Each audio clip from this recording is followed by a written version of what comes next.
AP liquor స్కామ్లో ఎంతమందికి లింకులు ఉన్నాయో త్వరలో బయటపడతారని మంత్రి సత్యకుమార్ యాదవ్ అన్నారు. సెట్ దర్యాప్తు చేస్తుందని లిక్కర్ స్కామ్లో ఎవరిని వదిలే ప్రసక్తే లేదన్నారు. గత 5 సంవత్సరాలుగా వైసీపీ ప్రభుత్వం ప్రజల ఆరోగ్యంతో చెలగాటమాడిందని మండిపడ్డారు. మిగులు జలాల విషయంలో తెలంగాణ ప్రభుత్వంతో చంద్రబాబు ప్రభుత్వం ఆచితూచి అడుగులు వేస్తుందన్నారు. ప్రభుత్వ వైద్యశాల పనిచేసే వైద్యులు సమయానికి ఆసుపత్రిలో ఉండకపోతే వారికి మెమో కూడా జారీ చేస్తున్నామన్నారు. విదేశాల్లో వైద్య విద్యను అభ్యసించిన వారికి ఎన్ఎంసీ గైడ్ లైన్స్ కోర్టు ఇచ్చిన తీర్పు అనుసరించి వారికి త్వరలోనే తగు న్యాయం చేయడానికి సిద్ధంగా ఉన్నట్లు స్పష్టం చేశారు. I'm in the government but I'm not the government. ఆ పరిమితులు కూడా ఉన్నాయి. ఏదైనా చేయాలంటే పరిమితులు ఉన్నాయి.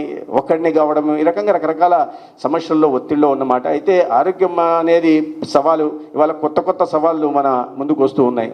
ఇవాళ నాన్ కమ్యూనికబుల్ డిసీజెస్ గురించి గతంలో మనం ఎప్పుడైనా ఈ కమ్యూనికబుల్ డిసీజెస్ గురించి పెద్దగా ఆలోచించేవాళ్ళం, దాని గురించి ఆదుర్దా పడేవాళ్ళం. కానీ ఇవాళ పరిస్థితులు మారాయి.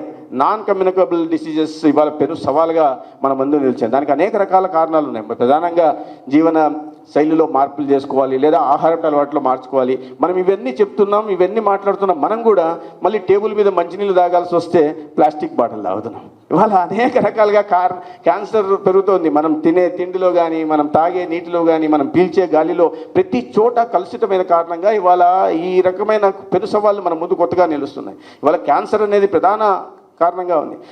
2023 సంవత్సరంలో 73,000 కొత్త క్యాన్సర్ కేసులు వస్తే దాంట్లో 42,000 మంది చనిపోయారు. దాన్ని దృష్టిలో పెట్టుకుని ఈ నాన్ కమ్యూనికబుల్ డిసీజెస్ సర్వే 3.0లో కేంద్ర ప్రభుత్వం చేపడుతుంది. దాంట్లో మేము క్యాన్సర్ను కూడా చేర్చి ఏదైతే హైపర్ టెన్షన్, డయాబెటీస్ సర్వే చేస్తామో క్యాన్సర్ కూడా చేయడం మొదలుపెట్టాం. దానికి స్క్రీనింగ్ కూడా చేయడం మొదలుపెట్టాం. 18 సంవత్సరాలు నిండిన ప్రతి ఒక్కరికి, ప్రతి అమ్మాయికి బ్రెస్ట్ క్యాన్సర్ పరీక్షలు చేయించడం, 30 సంవత్సరాలు దాటిన ప్రతి మహిళకి సర్వైకల్ క్యాన్సర్ పరీక్షలు చేయించడం.